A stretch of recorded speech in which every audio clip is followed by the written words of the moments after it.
dan, lijep pozdrav svima. Dakle, sutra će biti u ovoj istoj zgradi izlaganje na temu izmjene i dopuna generalnog urbanističkog plana Grada Zagreba i uoči tog javnog izlaganja odlučili smo se mi u GLAS-u za ovu presicu da još jedanput ukažemo na neke činjenice. Prvo, napravite javnu raspravu i javno izlaganje u Zagrebu u periodu kad nema nikog. Ja pretpostavljam da bi bilo dobro sutra možda ove koreanske turiste pozvati pa da malo čuju i da mi čujemo što oni misle o razvoju Grada Zagreba.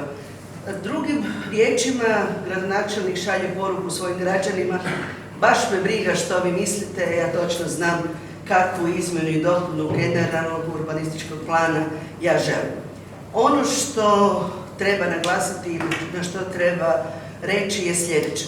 Ovom izmjenom i dopunom GUP-a devastira se Donji grad trajno i zauvijek. Ovom izmjenom i dopunom GUP-a prenamjenjuje se hipodrom koji nema apsolutno ni odgovarajuće infrastrukture, da ne govorimo o nekim drugim stvarima. Ovom izmjenom i dopunom GUP-a neki dobri običaji koji su uvijek u gradu Zagrebu bili, a to je da struka preispituje pojedina prostorno-planska rješenja, da za pojedine dijelove su potrebni javni natječaji i iza toga detaljni planovi, toga više biti neće. Stanje je zaista zabrinjavajuće, to je možda blaga riječ, ja bih puno radnje rekla alarmantno. Vi kad radite izmjenu i dopunu takvog jednog dokumenta, onda razmišljate kakav grad želite tamo 2050. Kakav grad ostavljate svojim potomcima, a ne gledate svoj jednokratni interes i interes jednokratnih pojedinih investitora. Ova izmjena i dopuna GUP-a uopće ne zanima kakav će grad ostati. Ne zanimaju ni kako će se grad razvijati. Zanima zaista pojedinačni interes pojedinih investitora.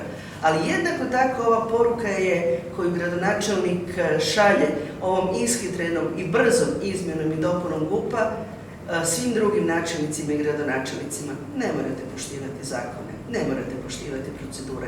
Se ne bavi GUP-om u trenutku kad prostorni plan bude imao razređena građevinska područja, obuhvata GUP-a kao i sve drugo, neće biti potrebno donijeti GUP na suglasnost, odnosno ishoditi GUP na suglasnost, ali ovom svojom javnom raspravom je gradonačelnik jednako tako prejudicirao i sve odluke Ustavnog suda i pokazuje se da njega zakoni uopće ne zanimaju i da on je izvan zakona.